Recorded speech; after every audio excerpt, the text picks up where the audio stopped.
This is the Made for Success podcast, and this is Chris Widener, speaker and author of over 15 books, including the New York Times and Wall Street Journal bestseller, The Angel Inside. The Made for Success podcast will help you turn your potential into performance, succeed in every area of your life, and achieve your dreams. And now, enjoy the show. Our guest today is Tom Flick. A former NFL quarterback, Rose Bowl champion, and Pac-10 Conference Player of the Year, Tom Flick now applies his winning ways as a highly sought-after dynamic speaker.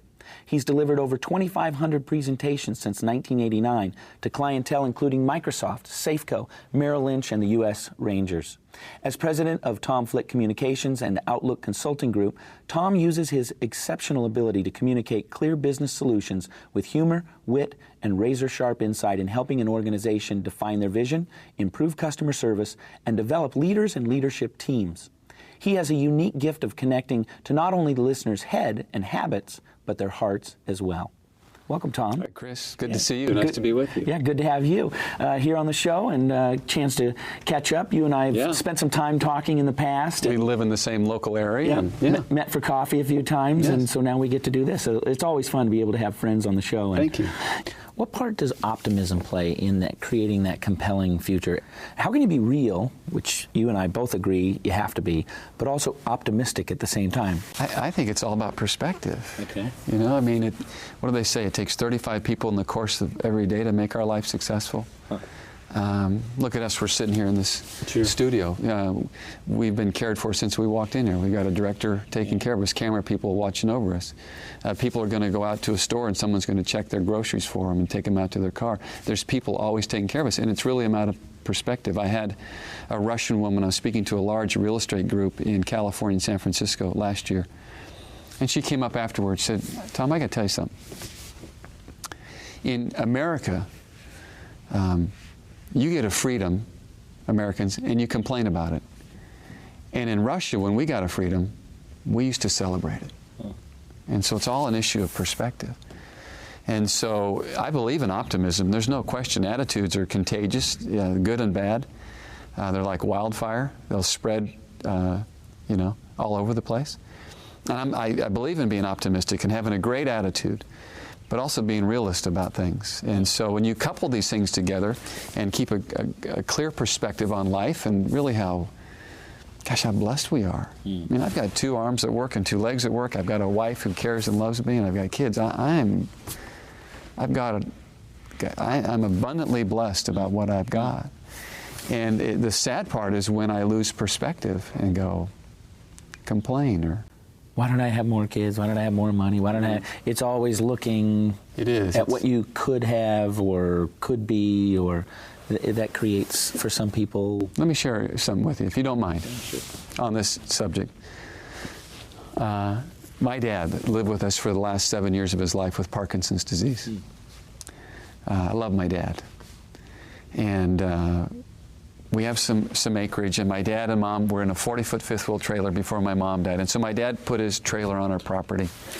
My kids, when they were young, would go down and tie his shoes and buckle his belt and button his shirt before school. And I used to wash my dad and dry my dad and dress my father. And he fell and broke a hip, and then hospital to hospice. And since I've been a little kid, I've had quarters in my pocket, and I don't have them today, but it's odd that I don't. But people go, they'd always know that I've got 2 quarters jingling in my pocket, because since I've been a kid, my dad would say, Tom, you got your quarters? Yeah, Dad, I got my quarters. Joe, you got your quarters? Yeah, Dad, I got. John? Yeah, Dad, I've got my quarters, as he goes up the older age groups of our kids, brothers.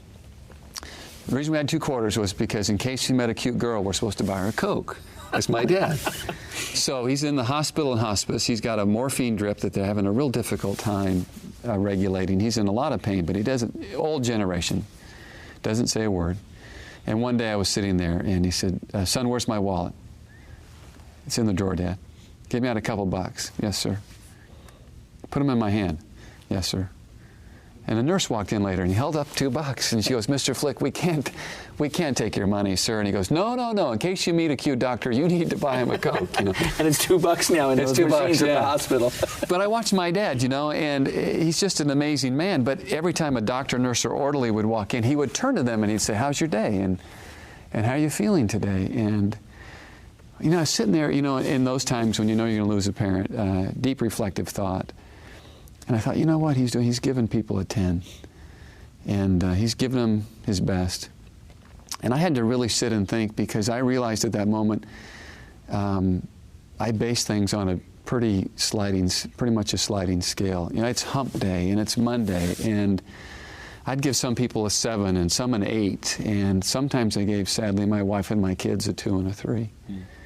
And I said, man, I don't have tomorrow. It's obvious because nothing's promised, and the past is all gone. I'm going to start giving people a 10. And that day really was a real change in my older part of life about, I've got today. And so that's where my optimism comes from. Yeah. Every day above ground's a great day for me, someone once said. Yeah. That's a great statement, I think. Yeah. People sometimes they'll say, "Oh, I'm so busy," and I say, "Beats the alternative." It sure does. It really does. My name's not in the obituary. If every time I call you every now and then, every couple months I'll call, and I usually get your voicemail, and at least you're working, right? I know. If every time you answered the phone, I'd say, "Hey, Tom, I'm a little concerned. You don't have any work." Right. My assistant. Where is she? Yeah. Right. So you have vision as the first part of the 4 of change. Then what comes after that? So a person has to say, "I'm going to." That's the first part. And not be afraid to do it. I mean, we've lost this gift of daydreaming as kids, looking out the window, and we get as adults, well, we've got to do this, and we have our lists and our tasks. And I've had so many people come up from conferences, and we keep files of people who have emailed us and said, "I've changed my career," or "I've done something that I thought I would." We've got a file full of people who've said that. So if you have vision, you need vision first and foremost. It's what drives us and moves us. It compels us. When life knocks us down, it gets us back up, because that's where I'm going. I can see it. Second part is, I like to call them outrageous measurable goals. And the key word is measurable, because we live in it with ethereal goals and idealistic goals. I hope to, I wish to, I want to, and instead of by such and such a date, these things are in place. And really four things happen when we set measurable goals. One is it allows us to exercise extreme effort. It moves us from involvement to commitment. A lot of times we get committed about activity. We get committed on tasks and errands instead of being committed to the vision and the goal. It's like, I like to say, it's like the kamikaze pilot who flew 37 consecutive missions. He was involved, he wasn't committed.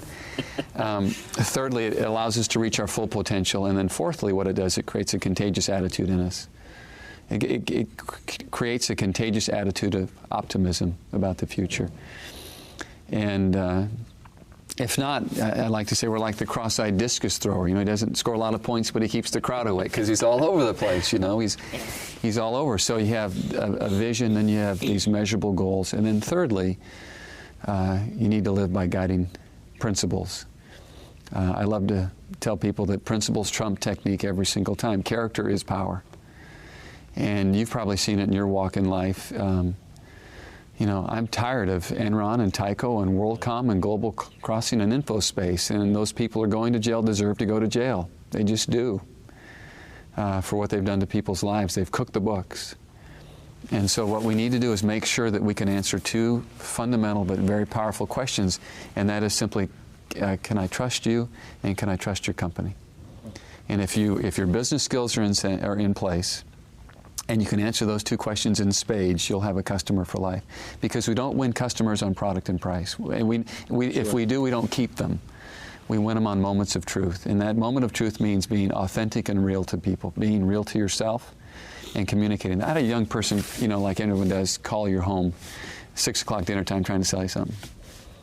And I make a point to be polite to those people. They're trying to make a living. And I said, I tell you what, I'm going to sit down to dinner. I'll give you 2 minutes to tell me what you're going to sell me. And this person started to read this rote script. I said, let me stop you. You got 1:45. Tell me what you're selling. Just tell me what it costs, what it is. He started again. We got down to a minute. And I said, listen, I've got to go. Well, I want to know your name. I'd love to know where you're from. I would love to know how I can help you. And he didn't tell me any of those things. And I do have to go to sit down to dinner with my family. I wish you the best, but next time you talk to somebody, just be yourself. And really that's what people want, just that we're authentic and that we're real. And so whether you find me here or fly fishing or with my family or with a bunch of guys at a football game, I hope to God you find me consistent. And who I am is what I am. And if I'm not, then I lie and I'm a hypocrite and I'm not worth the wait, for being and doing what I do. So that's the third component, live by guiding principles. And then lastly, lead yourself and others by authentic leadership. It really is. And leadership, self-leadership, Gandhi said, we must learn to live and lead the change that we expect in others. And so really, say that again. I want to make sure it's a great statement. We must learn to live and lead the change that we expect in others. Okay. And so it comes from us. It's our own accountability, and it's authentic, and it's being real. And it's in that leaders do certain things, and there's a whole list. I do a whole program on executive leadership and team leadership, but it's catching people in the act of doing things right. We can catch people in the act of doing things wrong if that's what we're looking for, but treating people not like they are, but what they can become. Being great listeners, not waiting for our turn to talk. I've got a daughter, Jennifer, who talks a lot, and I love it, but and sometimes when she talks so much, Chris, she says, "Dad, do I talk too much?" right in the middle of a sentence. No, Jenny, I love hearing you speak, but I've learned that if I'm reading something, I close my book and turn my attention, look her in the eye, you've got your dad's attention. Yeah. And when I do that, I give her value. I give her value. Leaders inspire people. And so there's a whole myriad. And I think what leaders do, it will sound odd, but they love people. They really love people, and they're built for others. I was reading the book Season of Life by Jeffrey Marks. Yeah, sure. And I was really struck by a statement that I thought really resonated deep in my heart about that's who I am. And he goes through this process about you're either built for yourself or you're built for others. There's a point in life where everybody makes a decision. And he talked about if you're built for yourself, what happens? Greed happens. And young men don't grow up and go to war and fight for freedom. And they don't become firemen and policemen. And teams don't aspire to greatness, and people don't bring all their talents, and families break up, and kids go separate ways, and people get hurt. But if you're a person built for others, you strap on an oxygen tank and you start hiking stairs to save people in the World Trade Center. And if you own a company, you make sure you treat everybody with dignity and respect, and they've got a living wage.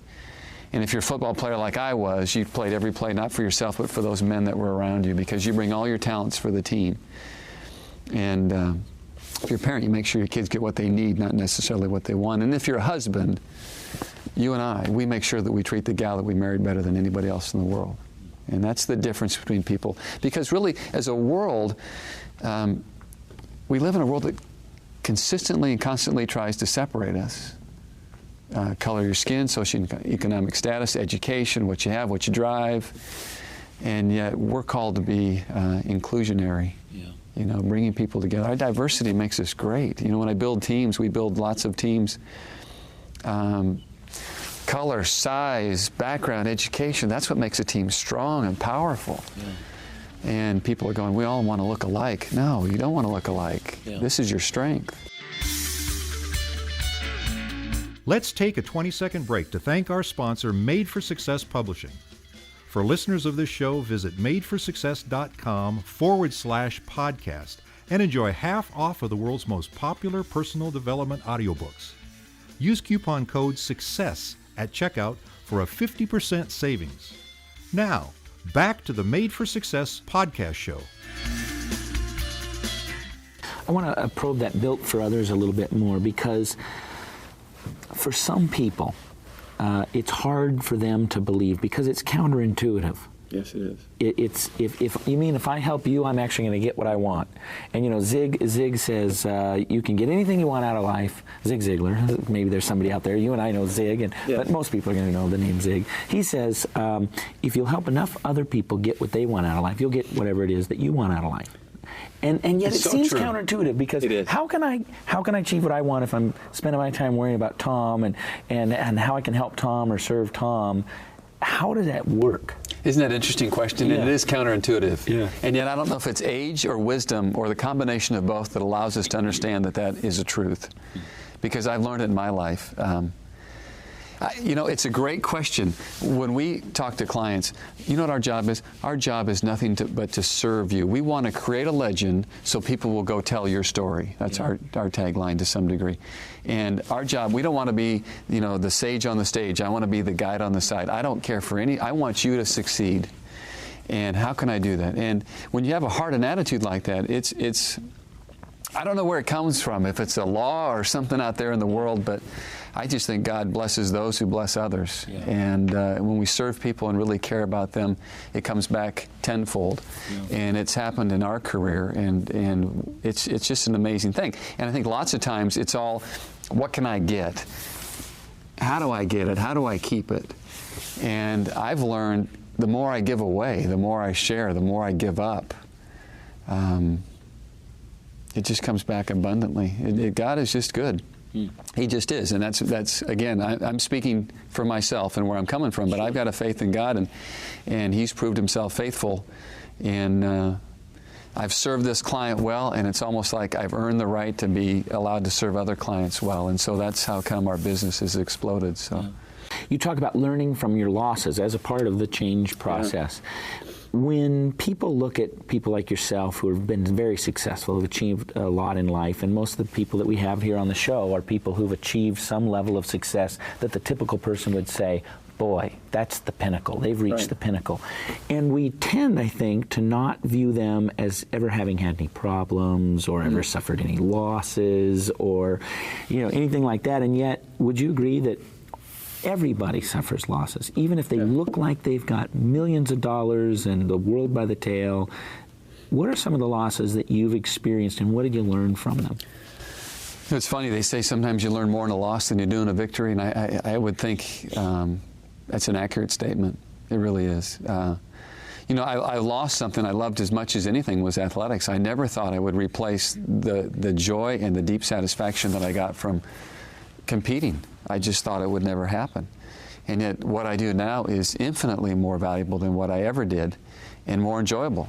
Lost my mom to cancer, my dad to Parkinson's. I've had a cancer scare. My wife has had a cancer scare.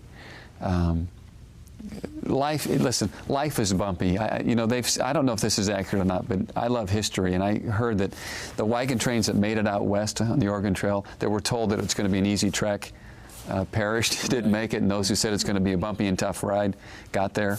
And life is tough. Life's hard. It knocks you down, and it wears you out sometimes, and it beats on you.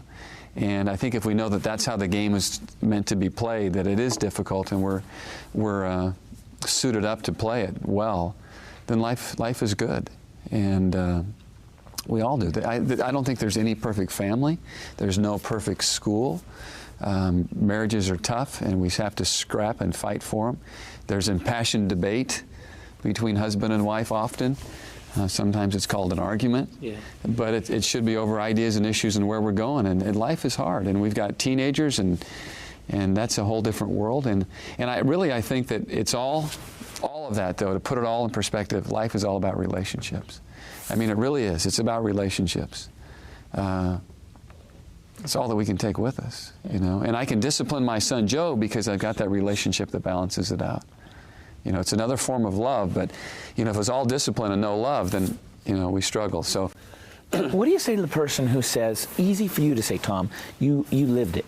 You got your dream. Because I find a lot of successful people like yourself who, from the other side of success, they look back over the fence to the people who are trying so hard to get to the fence, and they say, yeah, it's great, but that's not what life is about.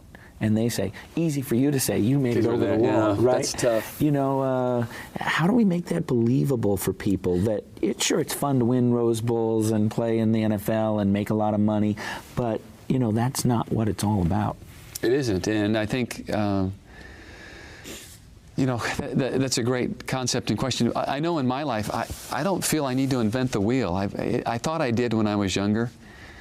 And there's many people that have done things that if I watch and learn and observe and incorporate, I don't need to go through all the trials and tribulations that they went through to get to where they were. Sure. And so I'm an observer of human nature is what I am. I love watching people. I love listening to people. In airports, I love watching how people interact when they get off planes and why that dad shook his son's hand instead of giving him a kiss and a hug.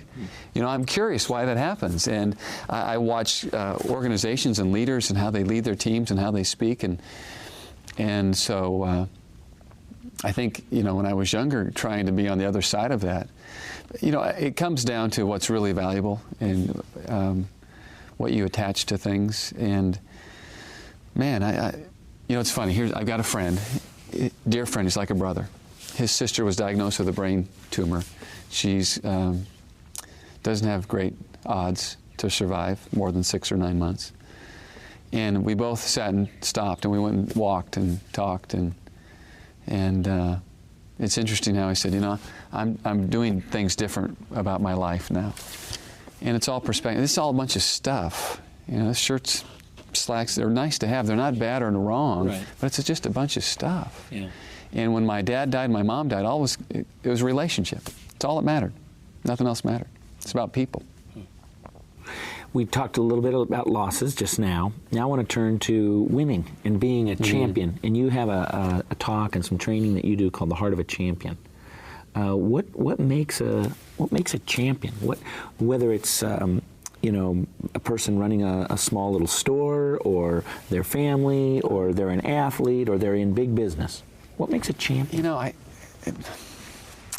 You know, it's interesting. I do work with National Football League teams. They have me come in, and I'm surprised that a lot of them don't want to win the Super Bowl. It may sound shocking. They just don't want to win the Super Bowl. It's just not a thought in their mind. It's probably 5 on the list. I should say the fact that we want to win because I wear the uniform, but they really don't want to win. They've got different motives and no illusions that they may for some of them. Right. Really, I want to have what kind of wheels and stereo can I get in my car? And, you know, they lose perspective of what got them there. And, you know, a lot of the things that we've talked about is part of being a champion.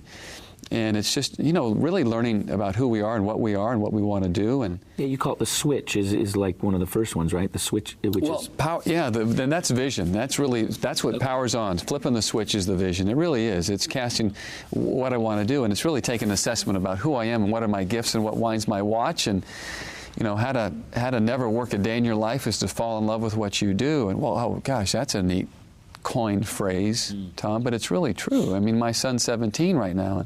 What do you love? What's really passionate? What drives your heart? If you had a choice and knew that you were going to achieve it, Joe, what do you want to do, boy? And I want to do this. Well, then go after that. Yeah. You know, that's the desire. That's where your strengths and skills lie. And so a lot of what we've talked about really comes in Heart of the Champion, you know. About, and once those things are in place, well, how then you stair-step and put it in place. We compromise ourselves greatly along this process about where we're going.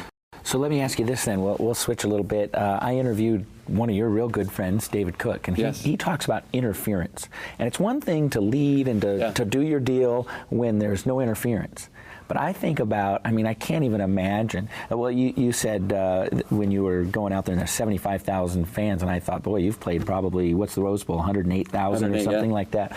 And it's one thing to be in the sun, and, you know, you've got, the quarterback wears the red shirt, right, so nobody can hit Tom. Oh, yeah. That's a good nobody deal. gets to hit Tom. I like that red shirt. Yeah, you like that part, right? But then the game starts, and you got all this interference. You've got 108,000 fans, and you've got guys on the other side that they have one sole purpose, and that's to make sure you end up on the ground.